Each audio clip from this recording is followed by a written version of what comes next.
The blood moon rose over Ashenvale the same way it always had, indifferent, ancient, and vast enough to make every human grievance feel like the complaint of something small and briefly living.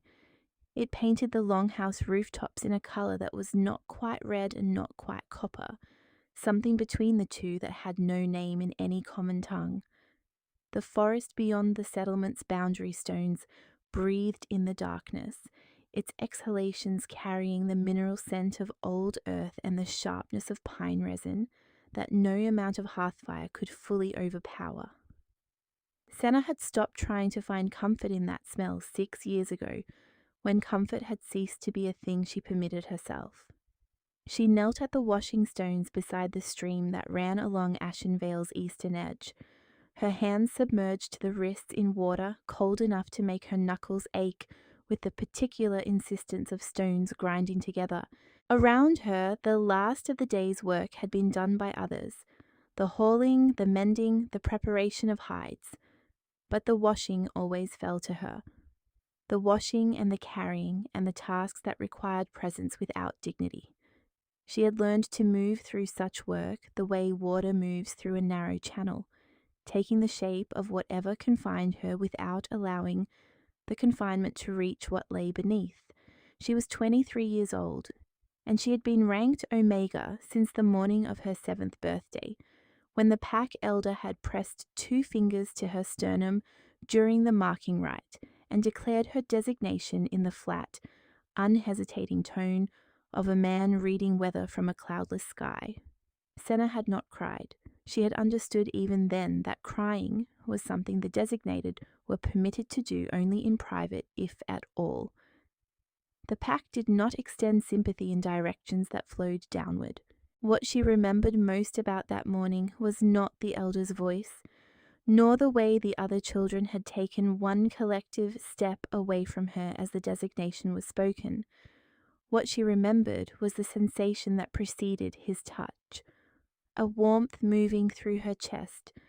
From somewhere below the sternum, something that pulsed with a rhythm entirely unlike her own heartbeat, something old and deliberate that she had never been able to name and had spent 16 years learning to ignore.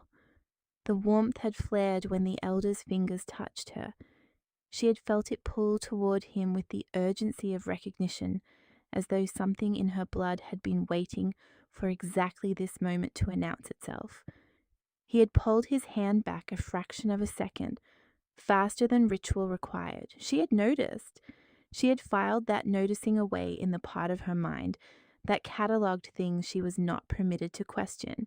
6 years of Omega designation had given her a body that remembered labor more fluently than rest. Her shoulders carried a permanent tension that never fully released, built from years of loads that fell to her because no one above her rank was obligated to share them. Her hands were calloused in specific places that told the story of her life more honestly than any words could. The base of the palm, the inner fingers, the edge of the thumb where rope and handle and stone had left their signatures. She was not large, but she was dense with the particular durability of something that had been tested repeatedly and had not broken, not because she was impervious to breaking, but because she had learned where her edges were and she had built herself around them. The designation was not the first injustice she had endured, and it was not the most recent, but it was the one from which all others had followed, a stone dropped into still water whose ripples had never stopped reaching outward. It determined who fed first at communal meals and who ate from whatever remained. It determined which sleeping quarters she occupied, the ones closest to the outer walls, where winter came through the gaps in the timber with a persistence that no amount of stuffed cloth entirely defeated. It determined who could give her orders and who could not. None of this was unusual. None of this surprised her anymore. What had been eating at the edges of her composure for the past 3 weeks was something far more specific and far more dangerous.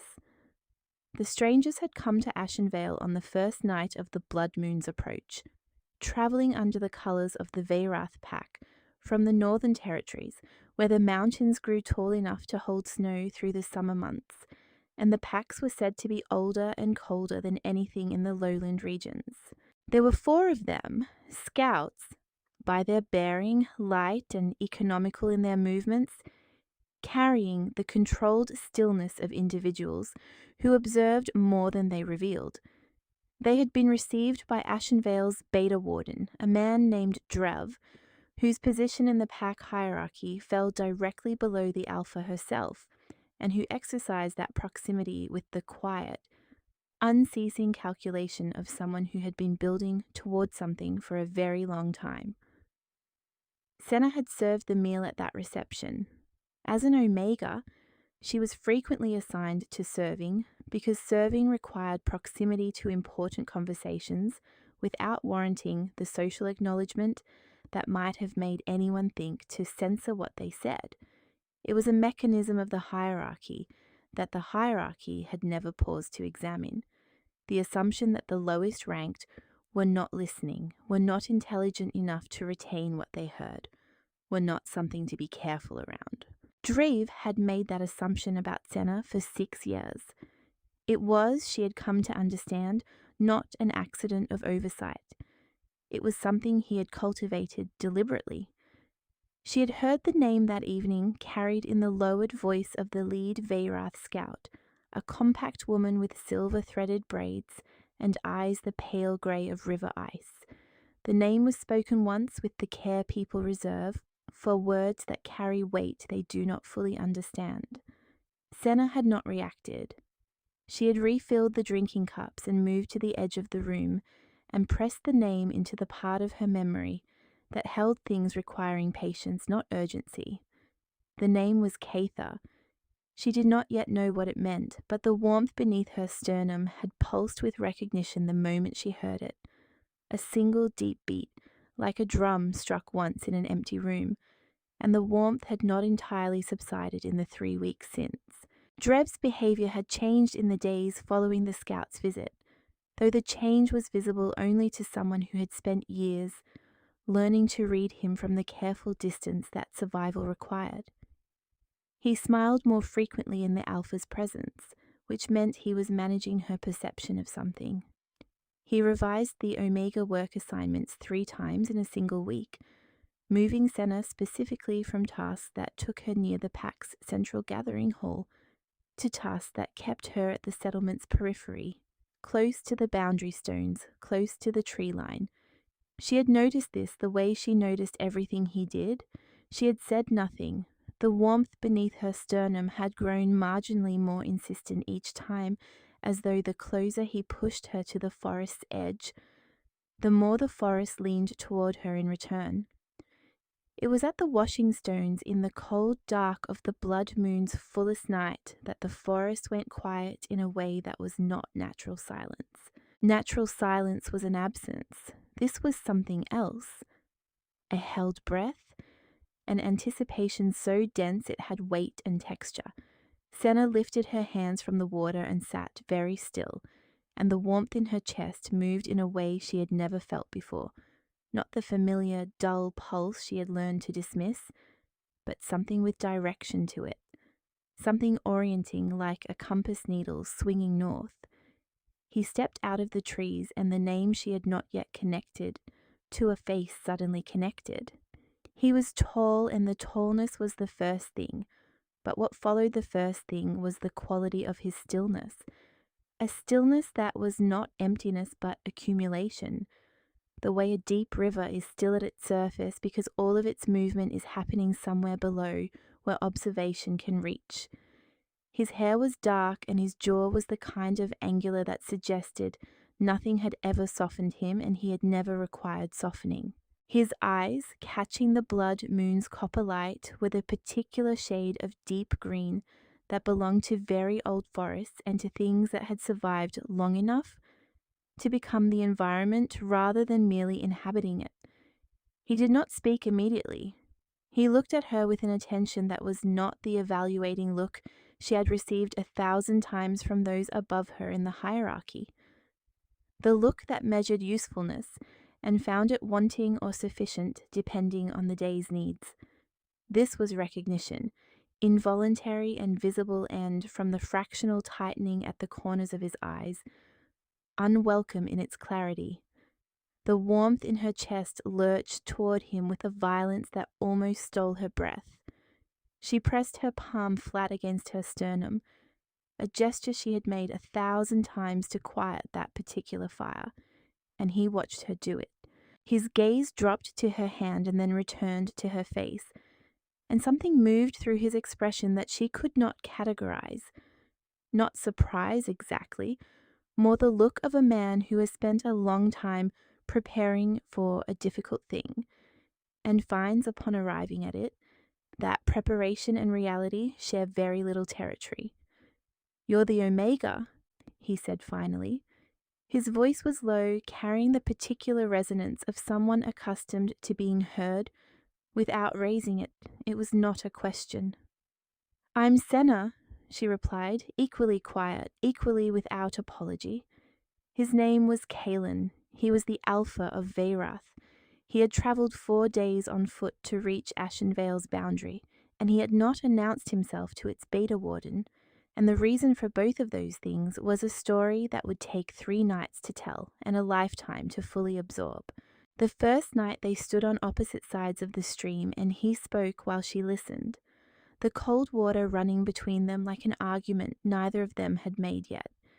He kept distance with the deliberate consistency of someone who understood that distance, in this particular situation, was not courtesy but necessity.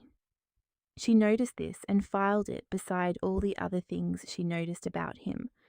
The way he angled his body never quite fully toward her, as though proximity required more discipline than he was certain of.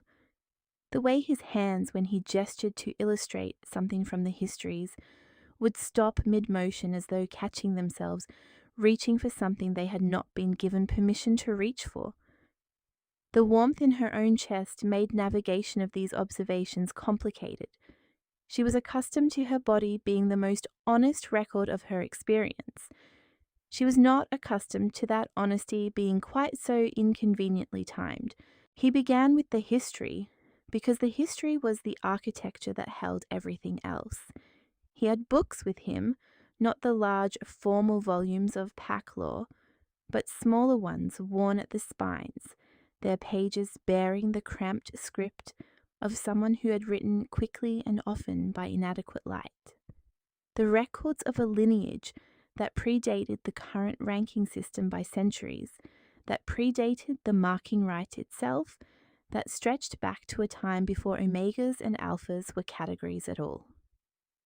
A time when the wolves who walked in human form were governed by something older and more instinctive than hierarchy, governed by a form of recognition that moved through bloodlines the way water moved through underground channels, invisible on the surface and absolutely determining what grew above it.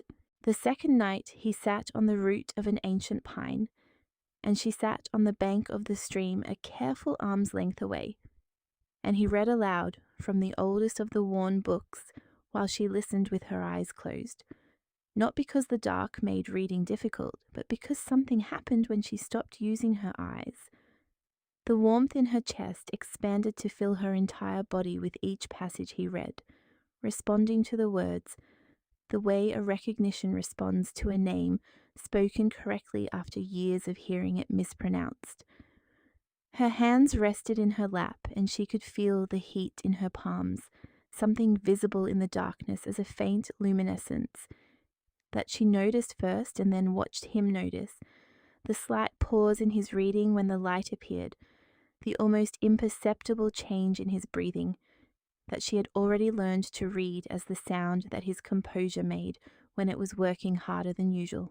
She opened her eyes, and he was looking at her hands with an expression she recognized, despite having no prior experience of it, as the look of someone trying very hard to be the person the situation required, rather than the person the moment was producing in him. He returned to the page. She did not look away from his face immediately, and the second she did not look away was a very long second, and they both felt its length, and neither of them addressed it. The Kaether bloodline, he said on the third night, his finger tracing a genealogy across a page she could read now, having spent the previous evenings learning the old script, with an ease that came not from study but from somewhere older than study, her eyes finding the shapes of letters she had never been taught as though she were remembering them rather than learning them. It surfaces once every several generations, usually in someone the current hierarchy has already determined to be inconsequential, usually in someone who has been deliberately pushed to the margins by someone who recognized the signs and understood what they would mean for existing power structures if allowed to develop. Senna was quiet for a long time after that. Drev knew, she said, not a question. Trev knew before the Marking Rite, Kylan confirmed. He was present. The records suggest that the Kaether reveal themselves physically during assessment. The warmth that you carry becomes visible at the point of contact. The elder's hands burn, not metaphorically. He paused. I believe that is what happened to you. She felt it move through her then, not the warmth, not the familiar pulse, but something under it, something that had been weight without name for 16 years and that suddenly had both. She pressed her mouth together and looked at the water moving over the stones in the stream bed below them, and the water glowed faintly where it touched the bank nearest to her, green gold and almost imperceptible, a luminescence that the blood moon above had no hand in producing. Kaelin did not comment on the water. He sat still beside her and did not comment on it. And that particular silence, the silence of a person choosing to allow something to be exactly what it was, without requiring it to explain itself, was the kindest thing anyone had offered her in longer than she had a reliable measure for. She felt something release in the muscles of her shoulders that she had not known she was holding. The water glowed brighter for a moment. Then she breathed and it quieted, and when she finally turned to look at him, his profile was very close and very still, and there was nothing managed in his expression, no composure being performed over something more honest, just the honest thing itself. Watching the stream where her power had just written itself in light, neither of them moved. The distance between them had been carefully maintained for 3 nights, and it did not close now, but it changed in quality the way weather changes before a storm, the air between them charged with something that had not been there when the evening began. You should go back, he said finally, his voice carrying the particular roughness of someone speaking from the edge of a decision, rather than its settled interior. She stood without responding, walked back toward the boundary stones without looking over her shoulder. The warmth in her chest accompanied her the entire way, no longer pressing upward, but simply present, patient, like something that understood it had found its direction and was content. For now, to wait. Mira had been watching Senna for days before the assembly. This was not unusual. Mira, as one of the Alpha Helder's personal guard, watched everyone, maintained awareness of movement and pattern and deviation as a professional necessity, registered anomalies with the instinctive precision of a creature whose survival had always depended on knowing what was coming before it arrived. What was unusual was what the watching produced. Something in Mira's body reacted to Senna's proximity in ways that her mind categorized as error, as malfunction, as static in a system that had always run clean. When Senna entered a room, Mira's spine straightened without conscious command. When Senna passed within arm's length, the air changed in a way that could not be attributed to hearthfire or open windows or any physical cause that Mira's rational mind could name and dismiss. She did not speak of this. She was not the kind of person who spoke of things she had not yet understood, and she had not yet understood what her own body was trying to tell her. But she watched, and the watching accumulated, and the accumulation sat in her chest like a question with no available answer. When Drave discovered that Kaelin had come, when word reached him through whatever network of observation he had constructed over his years of careful positioning, Mira was the person he summoned first. She stood in his private chamber and listened to him describe the situation in the careful, reasonable tones he always used, the ones that made everything sound inevitable and already decided. And she watched his face while he spoke, which was something she had always done and which had always told her more than his words did. She had served Ashenvale's hierarchy for 4 years. She had followed orders she had not always agreed with because the order of a functional hierarchy was itself a value, because stability was not nothing, because she had seen what packs looked like when their structures collapsed and she had not wanted to be the agent of that collapse. Drev wanted her to go to the forest before dawn and ensure Kaelin did not return. The instruction was delivered as a security measure, framed in the language of territorial protection and pack sovereignty. She had been given similar instructions before regarding outsiders who had overstayed welcome. She had always carried them out. This was the job. This was what she was. She stood in his chamber for a moment after he finished speaking and felt the particular silence of a person who is standing at a divide they had not known was coming and must now choose a side before they have had adequate time to understand the full geography. She said she would take care of it. She left his chamber and walked to the eastern wall and stood in the cold air above the stream and did not go into the forest. She had not gone because of what she had seen in the washing stone darkness 4 nights prior. The faint luminescence at the water's edge, brief and unmistakable, emanating from the direction where Senna had been sitting. She had seen it from the wall while making her evening rounds, had processed it without knowing what it was, had filed it in the part of her mind reserved for things that required more time than the moment permitted. Now she stood at the wall and retrieved it and held it beside everything else she had accumulated. The way her spine straightened, the changed air, the wordless insistence of something biological rising in her whenever she and Senna occupied the same space. And what assembled itself from those pieces was not a conclusion she had been looking for, but it was one she could not disassemble once it had arrived. She did not go into the forest. She was not certain what she believed, not yet, but she was certain that she did not believe Dreve, and that certainty was enough to stop her feet. It was not a heroic choice. It was the quietest possible version of the choice, made alone on a cold wall in the dark. But it was the one that her body had been building toward for days, and when she finally made it, it settled over her not with the weight of risk or sacrifice, but with the specific relief of a person who has stopped moving against a current that was never going to stop being stronger than them. The morning Drev discovered that Kaelin had not been removed from the territory was the morning everything accelerated in the manner of an avalanche whose warning sounds had been audible for days to anyone listening. He arrived at the Alpha's hall before first light, his composure intact and his voice carrying the specific calm of a man delivering news he has already shaped to his advantage. The Pack Alpha, a woman named Helda, whose authority was genuine, but whose knowledge of her own Beta Warden's longer schemes was limited by the degree to which she had trusted him, listened with growing unease as Drave described the situation in terms calibrated to produce a specific response. He did not name Mira as the person who had failed to carry out his instruction.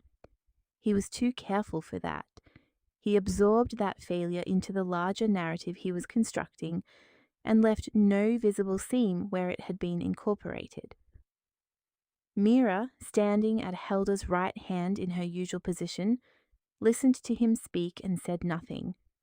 Her face revealed nothing, but something had solidified in her overnight. She had not slept, had spent the dark hours on the wall and then in the corridor outside her quarters, and finally in the pre-dawn kitchen where the hearth fire was the only witness. And what had solidified was a decision so complete it had already become simply a fact about who she was. She was brought before the Alpha's hall in full pack assembly, which was Drev's preference. He had suggested it as a demonstration of pack transparency, and Helda had agreed. because she did not yet understand that the audience was the point. Senna stood at the center of the hall's stone floor, with Kaelin at its entrance under guard, and Drev spoke at length with the orator's instinct for pauses that allowed suspicion to deepen before he filled the silence with the next careful disclosure. He spoke of Senna's designation, her 6 years of consistent placement at the hierarchy's lowest rung, the assessments that had confirmed and reconfirmed her Omega status. He built toward his conclusion with the patience of a man who had rehearsed every path through this argument and knew where each one ended. Then he paused and turned to Helda with an expression of sorrow so well crafted it nearly passed for genuine. The designation does not lie. The marking rite does not lie. She is what she has always been, and nothing this outsider carries in those books changes that truth. Kaelin spoke from near the entrance. May I ask who conducted her marking rite assessment? The elder, as is customary. And were you present? The pause that followed lasted exactly as long as a pause could last before it became its own kind of answer. Drev turned toward Helda to redirect the room's attention, and it was in this moment, in the precise window that his gaze moved away from Senna, that Mira crossed the floor. She crossed it in the quiet, deliberate manner of someone who has reached the end of deliberation and is now simply executing a decision that was made hours ago in a cold corridor with no audience to perform for. She stopped 2 paces from Senna and turned to face the hall. I was given an instruction last night, Mira said. Her voice did not shake. She had expected it to shake, and it did not. By the Beta Warden to go into the forest before dawn and prevent the Veyrath Alpha from returning. She did not elaborate. She did not justify or explain or contextualize. She let the weight of what she was saying carry itself. I did not carry it out. I am telling you this now because you are about to make a decision on insufficient information, and the decision you are making will determine what kind of pack Ashenvale is, and you deserve to have all of the information when you make it. The hall was very still. Drev looked at Mira with the specific expression of a man, realizing that the structural failure had been present long before the collapse, that the weakness in his architecture had been standing at the Alpha's right hand for months. He said her name, and it came out with a quality she had never heard from him before. Something beneath the control, something that the control had always been containing, briefly visible now in the space where certainty had just been removed. She did not respond to it. She turned back to Senna, and her body did what it had been doing for days without her permission. Her spine straightened, the air between them changed. Something deep and instinctive rose in her chest and pressed outward with the authority of a river that has finally found the break in the dam it had been pressing against for as long as it could remember. Senna felt the warmth beneath her sternum, building now with an urgency she had no precedent for, something moving upward through her chest and into her throat, something that had been pressing against the inside of her composure for 23 years and had finally encountered enough open space to move. She could feel it building as she had never felt it build, rolling upward like water heated from below, and somewhere at the back of her awareness, she understood that she was not going to be able to stop this, even if she had wanted to, and the part of her that had spent a lifetime wanting to was finally irrevocably quiet. She opened her mouth, and what came out was not words. The sound began in her chest, at the place where the warmth had lived since she was 7 years old. It moved upward through her body the way light moves through water, not in a straight line but in every direction simultaneously, bending around whatever it encountered, filling every available space. It was not precisely a howl. It was deeper than that and older than that, and it carried within it a frequency that had nothing to do with the present moment and everything to do with every moment that had preceded it. Every generation of the bloodline that had been diluted and scattered and pushed to the lowest rank of every hierarchy it had been born into, all of them converging into the single sustained note that the stone walls of the hall seemed to absorb and amplify in equal measure. Every shifter in the room felt it in their bones before they heard it with their ears. Mira went to her knees first. Not reluctantly, not with the expression of someone fighting what their body was doing, with recognition, with the absolute relief of someone who has finally been given a name for the thing they have been experiencing, and finds that the name makes the experience not smaller but larger, more true, more theirs. Her head bowed and her shoulders dropped, and she did not look like a person in submission so much as a person who has laid down a weight they had been carrying alone for too long and feel the specific grace of no longer needing to hold it. Others followed, a ripple of knees against stone spreading outward from where Senna stood, the pack's biology overriding its politics with the indifference of an ocean overriding the opinion of a shore. Several of them dropped to their knees without intending to, their bodies responding to an authority their minds had no framework to categorize. Helda remained standing the longest, not out of resistance, but out of the particular, stunned stillness of a person whose understanding of everything around them is being fundamentally revised in real time. Drev alone remained upright. He stood rigid with the effort of resisting something that was pulling at every biological imperative he possessed, his scar tissue pale against his jaw, his carefully constructed composure showing, for the first time in years, the actual framework beneath it, the fear that had always been the foundation, the fear that had driven every decision, every manipulated assessment, every falsified designation. He had always known this moment was possible. He had spent 6 years making it impossible. The answer came from the forest. It came the way thunder comes, not as a sound so much as a pressure change, a fundamental shift in the weight of the air, something that moved through the boundary stones and the longhouse walls as though they were no more substantial than morning fog. The ancient wolves did not appear. They were not visible to any eyes present.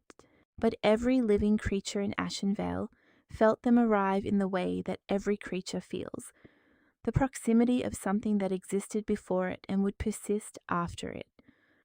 A recognition that arrived not in the mind, but in the oldest part of the body, the part that remembered being prey, the part that remembered how the world had felt when it was entirely wild and there were things moving through it that made even the most dominant creature feel the precise smallness of its own authority. They answered her. The sound that moved through the hall from the direction of the deep forest was beneath the register of living howls, the resonant bedrock that living howls had always been built upon, the original frequency from which all lesser sounds descended. It lasted only a moment, but the moment was absolute. There was no ambiguity in it and no room for reinterpretation. The ancient wolves knew her name better than the pack that had spent 6 years calling her by a lesser one. In the proceedings that followed, Drev was exiled. The elder confirmed what the burn scars on his fingertips had always quietly recorded. Drev left in silence because a man who had always understood that narrative was power had nothing left to offer once the narrative was no longer his to control. Mira was given a choice of her own, and the choice was offered by Senna rather than Helda, which was itself a declaration of how the structure of authority in Ashenvale was being rebuilt. She could return to her previous position under Helda's direct command, formally reinstated and without consequence for the previous night's defiance of Drev's instruction. Or she could take a different role, one that did not yet have an established name within the pack's hierarchy, because the hierarchy was being rebuilt, and some of the roles within it had not existed before and would need to be created. A role that would require her to stand where she had stood this morning, in the space between an order she had been given and a truth she had recognized, and to remain in that space not as an act of rebellion, but as a function of service. Mira looked at her for a long moment. The question she asked was quiet. Would I be serving you, or serving what you are? They're the same thing, Senna said. Mira nodded once with the decisiveness of someone who has been working toward an answer for longer than the question had been formally posed. Kaelin remained because there were treaties to negotiate and ancient texts to translate, and because the small worn books described not just what the Kaether bloodline was, but what it was for and how it was meant to function, and none of that could be understood in a single conversation or a season of conversations, or perhaps a lifetime of conversations, but it had to begin somewhere, and it had begun here, and so here was where the beginning continued. He was present in the way he had always been present, contained, deliberate, occupying space without announcing himself in it. But there was a quality to his proximity now that had not been there in the first nights of conversation by the washing stones. It had been there on the third night, briefly, in the moment at the stream when he had watched the water glow and had said nothing, and that nothing had been everything. The quality had grown since then rather than diminishing, which was the opposite of what he had clearly expected it to do. She could see him not expecting it in the specific way that he sat across from her in the archive, in the slight forward lean of his body that he periodically corrected without appearing to notice he was correcting it. She found him there 3 weeks after Drev's exile, the small worn books spread before him and a Veyrath, pack history, beside them, his finger tracing a passage he had been returning to repeatedly. She could tell from the position of the page. He did not look up when she entered, but the quality of his stillness changed. She sat across from him and looked at the passage he had been studying, and he turned the book toward her without being asked, and she read, and for a long time neither of them spoke. "There are 2 more, Kaelin said finally, his finger resting beside an entry that documented a bloodline disturbance in the western reaches 3 generations back. 2 other bloodlines in 2 other territories that the old records identify as Kaether descent, not yet awakened, but present." He looked up from the page and across the narrow width of the table. The distance that had been maintained with such care for so many weeks was simply no longer what it had been, not because either of them had made a decision, but because decisions sometimes make themselves, through the accumulated weight of everything that precedes them.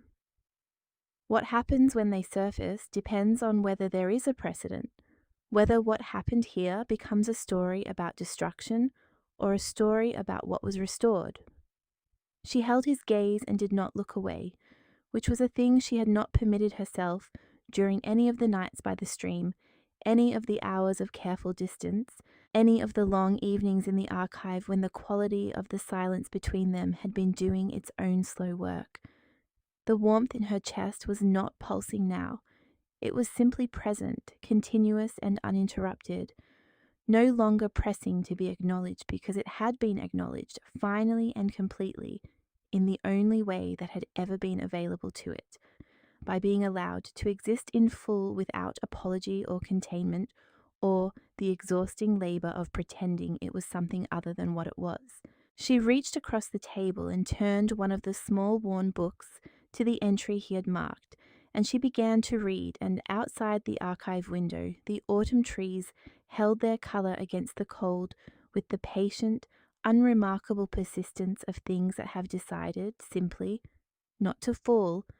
And in the room where an Omega had spent 6 years learning to be invisible, 2 people sat close enough that their shoulders almost touched, neither of them moving away, both of them reading the same page.